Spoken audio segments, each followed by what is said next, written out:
Remember those days in school and college where we used to take down notes given by our professors? Well, that was not it.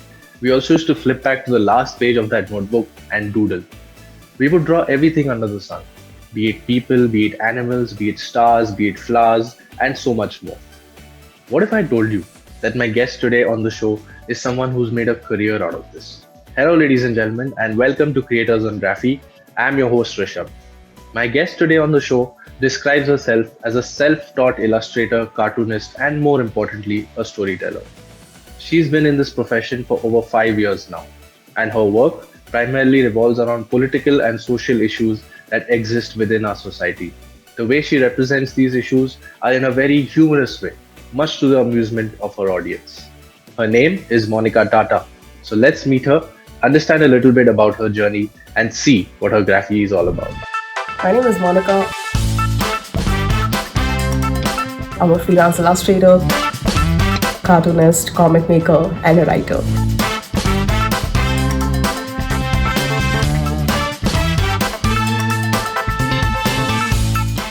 And this is where all my magic happens. Come along and let me give you a sneak peek. I love telling stories and I love drawing, so Doodlo Drama, my brand, is essentially a happy marriage between these two loves of my life. I've been a full-time freelancer for over 5 years now, and the journey has been phenomenal. I absolutely love telling stories and then converting them into visuals and then sharing it with people, and the joy that I get watching them relate to the content I put out, finding themselves in my stories is just. This beautiful mess is where all my drawings come to life. These are all the tools that I primarily use, and I'm going to bring you in closer so you can get a better look. Alright, so that was a little sneak peek into who I am, what I do, and also my workspace. Hope you enjoyed that. Now, I believe Rishabh has a few questions for me, so let's start with him, shall we? Hi, Monica. A warm welcome to you on the show. How are you doing? Thank you so much, Rishabh. Thank you for having me, and I'm doing great. I hope you're doing well as well. Yes, I'm doing very well. Firstly, I want to tell you that we saw the video that you shared with us, and we saw your place of creation and some of the stuff that you've accumulated over these years. All your doodles, all your cartoons, and all your tools that you use, and it was fantastic to see. So, my first question to you is, how does it feel to be a creator? Every day waking up in the morning, looking at different things around you, and creating something, and getting a response out of the audience, that gives you some feedback, and how does that whole creative process feel to you? I think it feels very gratifying and fulfilling. Also, just the fact that I've turned my passion into my career.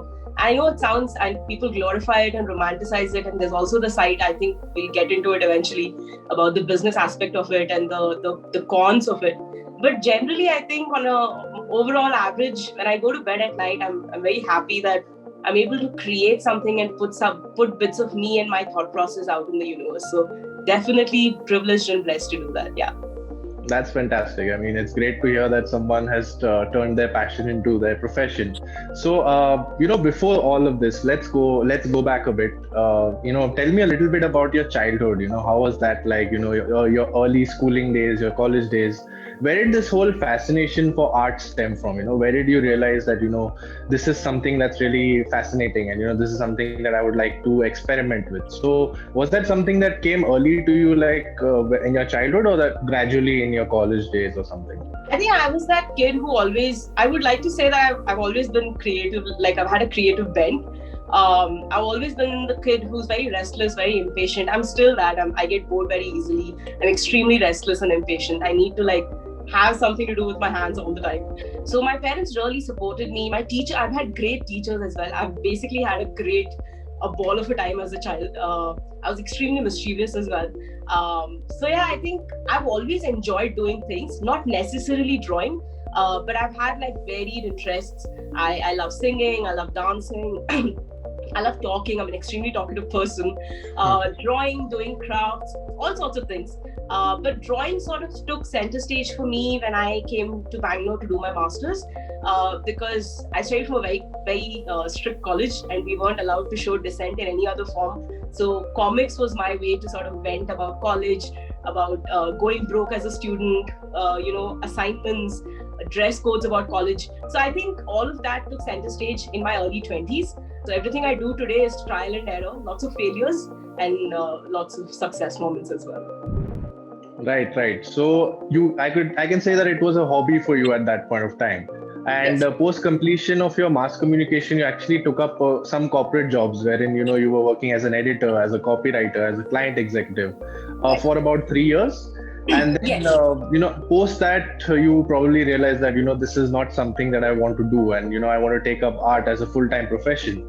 So, Yeah. where did that realization come from? Was there a particular incident that led to, I don't want to do this anymore. This is what I want to pursue. So, what led to it?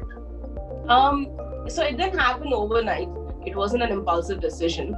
I continued drawing even when I was working because I really found joy in comic making and making tiny illustrations and doodles. So I continued drawing even when I was working. And I started getting small projects in around 2015, where I started getting projects like, friends getting married and they want a wedding invitation, or friend's friend is getting married, or mostly wedding invitations or posters for partners, boyfriends and girlfriends and things like that. So I started doing small projects like that on weekends. So I used to work Monday to Saturday, and most advertising media jobs, there's really no set timing. So we used to work Monday to Saturday, sometimes even on Sundays. But whenever I got the time and the opportunity, I would sit down and make these smaller projects that I was getting. And I think I got my first big break, I'd like to call it, was sometime in 2016, early 2016, when a startup here in Bangalore approached me and they wanted small comics for their social media. But it was a big project for me because this was the first time that an organization was approaching me instead of individuals wanting like wedding invitations and things like that. And then it got to a point where I started getting so much freelance work that Saturdays and Sundays were not enough, and also I had to catch up on sleep and go meet friends and have a social life. So that's when I decided in 2016 that, there could be some potential and scope in doing this full time. But again, because I don't come from a family where nobody's into business, everybody is a government employee, and nobody's ever done this, something of this sort. So I was obviously very nervous, but I decided to save up my salary. I saved up about 6 months worth of salary and I started living very frugally. And I decided that I'm going to give this a shot. And if it doesn't work, if I go broke in 6 months and I don't get any jobs, freelance gigs, then I will always go back and take up a job. Like I always had that security because I'm like, at least I have a degree and I have some experience. So yeah, 2016, I still remember I put down my papers and I served my notice period and I was done. April is when I finally left. And in the month of May, I started. And now it's been 5 years, and thankfully I've not had to go back to take up a job. Great, that's great to hear. Like you mentioned, that your family was not into business. So for someone like you, what was your business plan? Like going ahead, now that you knew that this is what you wanted to do, how did you chart out that business plan for yourself and decide that I'm going to meet clients this way, or this is how work is going to come to me? And how did you end up creating that income stream, and how were you able to monetize? Firstly, I had zero business idea. I still don't think I understand business that well. I always say that I'm an artist first and then a businesswoman because I'm still learning the ropes of the business.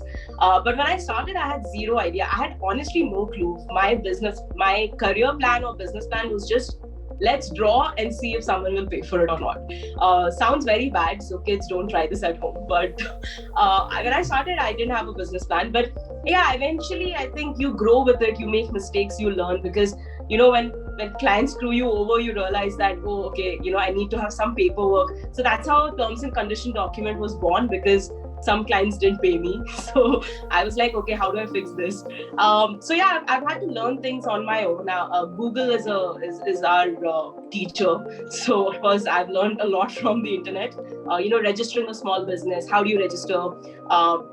How do you keep track of your expenses? Because you have to pay taxes at some point, because welcome to adulthood. And just having a terms and condition document, having friends who understand law, or even better, having friends who are lawyers, who can put you in touch with chartered accountants and lawyers. So yeah, it's been quite a journey, and I still don't think I'm in a position where I can have a session talking about just business. But yeah, I think it's better that at least you have your basics covered right from the beginning when you're going freelance, because the journey is not that easy. So yeah, that's been my journey understanding business. Right, I'm sure you'll figure it out eventually, though. But Let's hope. talking about business, right? I believe that you've created this amazing business online on your social media platform, which is Doodle or Drama, which is your Instagram handle. So, which actually right now has close to 1,20,000 followers. So, tell me, how have you managed to, amass so many followers, and what is the kind of content that you put out on this platform? Tell us a little bit about Doodle or Drama, even how the name came up. The name doesn't have an interesting story, sadly. I wish it did. So the name actually started in 2011 or 2012 when I was still in college. And we all have those friends who encourage us even for bad decisions in life. Thankfully, this one turned out to be a good one. But they were like, "Oh, Tata, you're so good at this. You must have a Facebook page. You must start." And then the story behind the name is very simple. What I was doing was essentially doodling because I was scribbling on notebooks, and it was about everyday back then college drama. Now it's life drama. So doodle and drama, and I like everything that's round. My style is very round, so I just fit an O in between and became doodle drama. So that's the lamest story behind a brand name, but that's my story. As far as the second part of your question about the followers, well, my growth has always been very organic because I just don't see a point in paid promotions to get engagement because I feel like that doesn't last. And I've put in plenty of years of work. Instagram was fairly new. I've had a Facebook page since about 2011, 2012, and I was very, very consistent in putting up my work. So that's how I gained followers on Facebook. And then I joined Instagram in late 2015, and I started putting up work on Instagram as well. So yeah, what the followers you see is a community that I'm very lucky to have, and it's something that I've built over the last 5 to 6 years. So the growth has been slow, organic, but it's the best kind of growth if you ask me. I enjoy the fact that I know my followers and we have a rapport and we engage in communication and conversations over DMs. So yeah, it's been a long journey, but it's been worth it. Right. So, talking about the kind of content that, you put out there, it has to do a lot with, political and social issues, right? They talk about a lot, about gender inequality, about feminism, about body shaming and such issues. So, I have two questions here. Firstly, what really made you, talk about these subjects? Was there some incident that, you want to bring to light, or something behind, there's a story behind this that you really wanted to talk about these issues? And secondly, there are two types of people, you find on social media, that the ones who, pour their heart out and say good things to you, whereas there's a second type that, who are these trolls who kind of spread this negativity. So how do you respond to, both these sections of people? So to answer the first part of your question about why do I champion the causes and talk about issues that I do talk about, firstly, I don't think it's ever a conscious decision for me to wake up one day and say, hey, you know what, today I'm going to talk about this particular topic, or, I plan it out or something. It's very organic. Again, my work is very, very impulsive. It's just who I am. It's an extension of how I think, how I talk. For me, the most important thing is that representation matters to me a lot, especially when you spoke about body image issues, because I'm a fat person. I've been fat all my life. So obviously, I think like most fat people, unfortunately, have gone through body shaming, being bullied for the way they look. So that was me up until 22, 23. I never wore a pair of jeans till I was 22 or 23 because I thought I was just too fat to wear jeans. So, and I think it really what's the word I'm looking for? I feel good and I feel like I've accomplished something when people come up to me and say that they can relate to my work and they can see themselves in my comic, because I wish I had that growing up. I'm 32, and when I was growing up, I didn't have internet, I didn't have the access that we have today. So my visuals around me and the narration around me was your traditional media. You have to look a certain way and only then you're beautiful. And therefore there was nobody who looked like me on screen, not in music videos, not on your television screens, and not in your magazines either. So I just needed somebody to look like me so that I can know that it's okay to look like me. And therefore I think that's where the body image and body issues and body positivity and all those themes come from. Now, coming to the second part of your question, the trolls I would want to answer first is that there are, again, in trolls also, I think I wouldn't call them trolls, I'll say criticism online comes in two different forms, at least from where what I've noticed. One is constructive criticism, which I think as a creator you should be open for it. I feel like if you shut your doors down and say that you're not going to take any criticism, I don't think you'll grow. So yeah, I'm always happy to engage in a dialogue with somebody who thinks differently, to understand where they're coming from, so that I can grow and have a holistic approach towards my work. So that's welcome. The second kind of criticism, I would say, is just pure hatred. Somebody would just come on your feed to just spew hatred, and those kind of people I block immediately. I mean, there's just no point in engaging with them. There's nothing wrong in blocking people. So I feel like those who come just to spew hatred, for example, if I put out a post about fat shaming, about being bullied, and somebody just comes and says, "Hey, moti chal hut," I'm just going to block them immediately, because it's not constructive, it's not positive, it's not lending to anything. So yeah, that's how I deal with trolls. There's constructive criticism, and then there's just mindless hate, and you can just block them. The people who come to me and pour their heart out, I'm so blessed to have that. My DMs are usually filled with these conversations. My comment section is filled with these conversations, and I think that's beautiful, that you feel safe enough to be vulnerable on a public space, and that too with a stranger. I think if my work is able to do that, I feel like it's pat on my back. It's a great achievement. It's a great milestone for me that I'm able to provide that space for people to be vulnerable and to be open. So yeah, that's how I feel about it. Okay, kudos to you for talking about these subjects so openly. My next question to you is, like I mentioned to you, that there's a lot of audience out there, who's consuming this content. So what would that one common message be to this audience? What is that one thing that you want to achieve with your work that, your audience should say, I learned this from this particular artist? What would that be? I don't think there's anything that I want to particularly specifically achieve with my work, in the sense of spreading a message or whatever.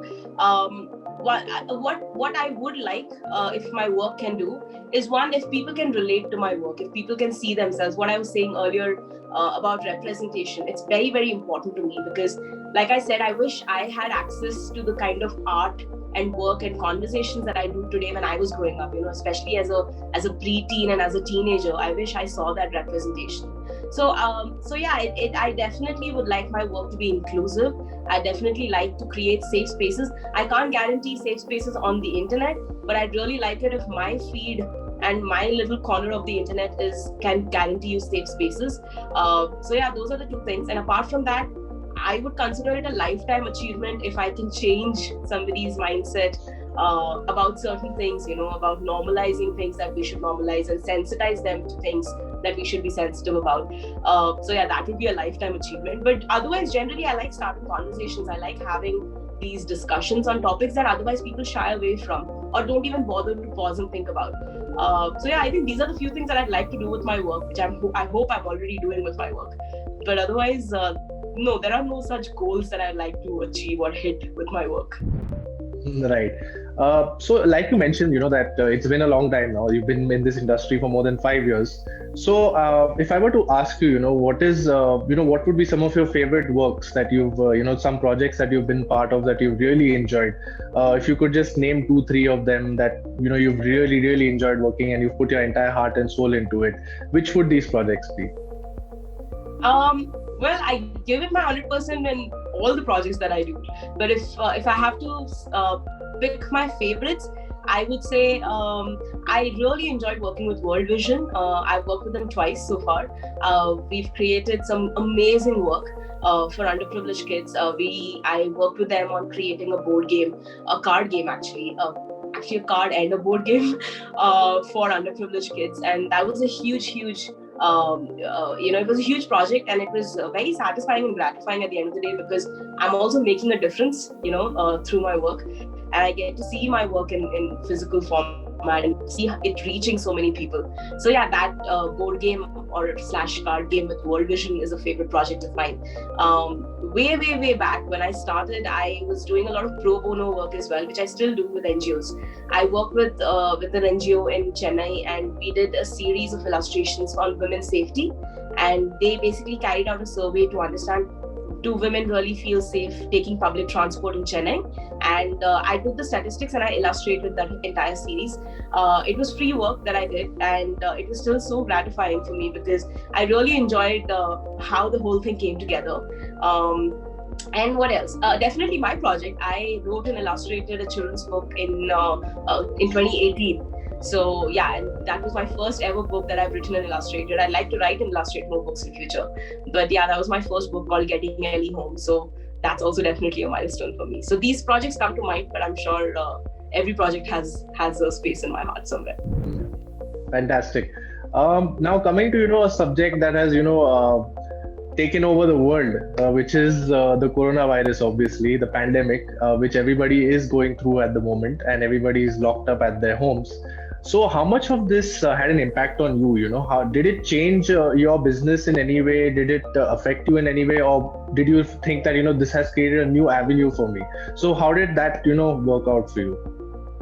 I think when the pandemic first hit last year and lockdown was imposed, I was very worried because as freelancers, I think we were hit the most because anyway we don't work on a set income model, and then the uncertainty with the times that whether we'll get projects or not and how long can we sustain this, it'll always be there. Even now we're still fighting with the pandemic worse than last year, so that uncertainty is always there.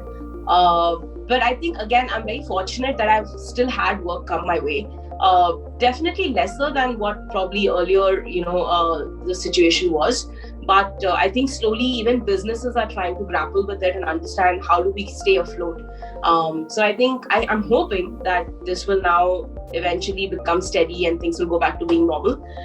So that's the business part of it. How has it affected my work? I think it's definitely made me more aware. Ever since the pandemic hit and the lockdown happened, we didn't have house helps, and just doing utensils and washing your own clothes and doing the household chores made me realize of my privilege, and therefore I started making a lot of art realizing this privilege and telling people that, hey, you know what, do you not realize that this is a great opportunity for us to learn of our privilege and acknowledge it and do something about it. I do hope with time things smoothen out and we do sort out everything that we're going through. I hope we get out of it together and business becomes steady, especially for freelancers. That would be great. Yeah, absolutely. I really hope it happens soon. All of us are hoping for the same. Now coming to the whole creative process of it, how difficult is it, every day that you wake up, you have to come up, because you're a creator, so obviously there are things that you have to think of on a regular basis. You have to be on your feet all the time. So are there times you face a creative roadblock that you're not getting anything, so maybe let me just take it back to the drawing board, let me just relax a bit, let me think over it and then come up with something? Or is it that now that you have a certain responsibility, you have an Instagram page, you have a community, so there's this constant need to keep thinking and putting content out there? So what is your thought process on this? My creative process actually, Rishabh, is I do a lot more writing than actually I draw. What you see on my feed is, I would say, just about 60% of my entire process, because I write a lot. I'm constantly writing, and I convert that writing into small stories or scripts, and then I convert that into my comics. So my creative process generally always starts with writing. I also have all these notes apps on my phone, and I always have lots of books lying around me, notebooks and stationery, because whenever I get an idea, I have to immediately write it down, because otherwise I forget. I don't know if it's got to do with my old age or just generally I forget things, so I always write it down. So yeah, that's my creative process, wherein I first write my ideas down, then I break it down into panels, then I see how I can visually represent it best. As far as creative blocks go, they are very, very real. Definitely, I think every individual experiences it. And yeah, the pressure that we put upon ourselves, especially given that we have public profiles now and there is an audience that's going to consume our work and they're waiting to see what you're going to come up with next, that pressure is very real. In fact, I felt it the hardest during the pandemic last year, when the lockdown hit and I saw all these creators going wild. They're producing content, churning out reels every 1 hour, 2 hours. And I was just sitting here thinking, I have to do bartan and then I have to do jhadu. So I feel like creative blocks are very, very real.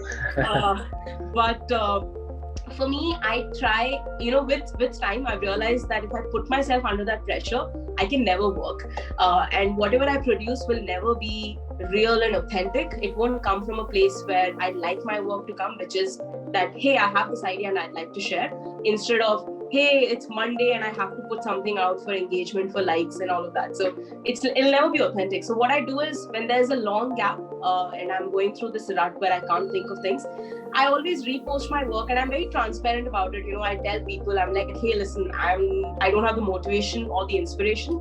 Here's some old work, please enjoy. So that's what I do generally. But yeah, I think it's very important to take breaks, especially with social media. I feel like it's very tempting to give into that constant productivity, toxic productivity culture, but that will burn you out, and it's not good. So I feel like it's good to take breaks. It just helps you rejuvenate, recuperate, and come back stronger. So yeah, that's my advice, which no one asked for though. Right. So, you mentioned about, a lot of creators, creating stuff during the pandemic and, reels and stuff. You mentioned about that. So I just wanted to ask you, with regards to illustrators and, cartoonists and storytellers in general, is there a particular community or an industry, wherein people get together and, discuss stuff? And, prior to the pandemic, probably people would have these meetings in person and discuss upon ideas. But is there a community like that in your profession? I'm sure there are. I'm sure it's not just one community, but a bunch of communities. There were definitely a lot of art events that I was going to. I wish I went more to these events. I'm too lazy. I barely leave my house. But now I'm regretting it. I'm like, damn, when I had time and the opportunity, I should have gone. But so yeah, there are communities definitely, and I think social media really helps bridge that gap. Because even when we are in the same city, like say for example Bangalore, if someone lives in Whitefield and someone lives in Electronic City, I doubt how much they'll meet. So I feel like social media that way really works, because everybody has access to WhatsApp and DMs, and you communicate and you bounce off ideas. And so yeah, that there's definitely a sense of community, but I wouldn't say there's just one big community, some sort of an organization. No, I mean, there are creators engaging one-on-one with each other. There are creators who know each other. There are art events where people get together, sell art, talk about art, and all of those good stuff. That's fantastic. Talking a bit about the future now, if I were to ask you, where do you see yourself in the next 5 to 10 years? Because based on what I've read about you, you have ton of things lined up. I believe that you really want to become a radio jockey. You want to publish your graphic novels. You want to start web comics. You want to do a whole lot of things. So yeah. If I were to ask you, what is your plan? What have you charted out a plan for the next 5 years? I think to be realistic and to be honest, I would definitely like to write more books.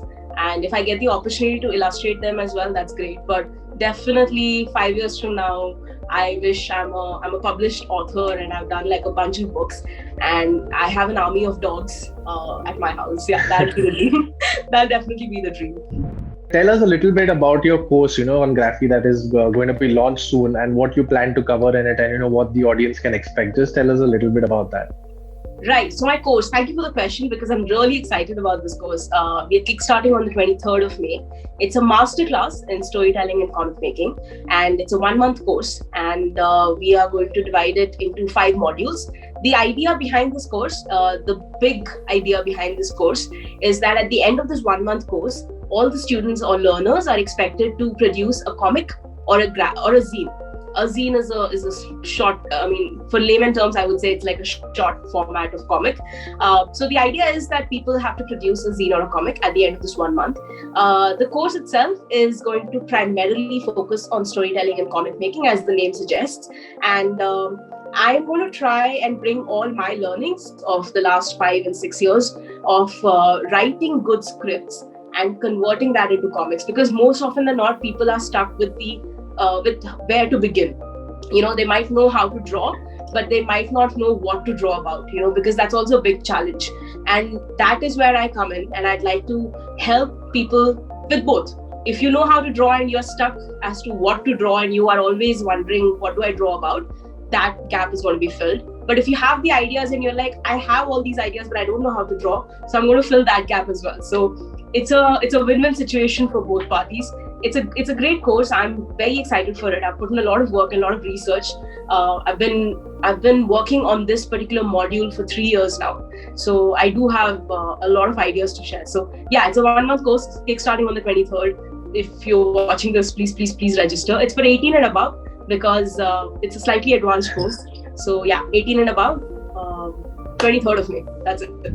All viewers out there, I hope you have listened to her carefully. Please, get her course and, make sure that you learn something out of it, because you're going to definitely learn something great from a true genius out there. All right, Monica. So we've come to the end of the show. Before I let you go, I'd definitely like you to share some advice, for all those budding illustrators, cartoonists, who want to enter this profession, who don't really have an idea, how to go about it, how to get started. So please share some advice to those people, how they can get started. All right. First things first, it's important to have digital presence. And by that, I don't mean that you have to only do digital art. You can still do your acrylic paintings, oil paintings, mandala art, all sorts of things, but just invest in a good scanner, because these days when you apply for jobs, whether that's freelance gigs or a full-time job, you have to have an online presence. You have to have a link where you put up your work. So yes, an online portfolio is a must. So start building towards an online portfolio.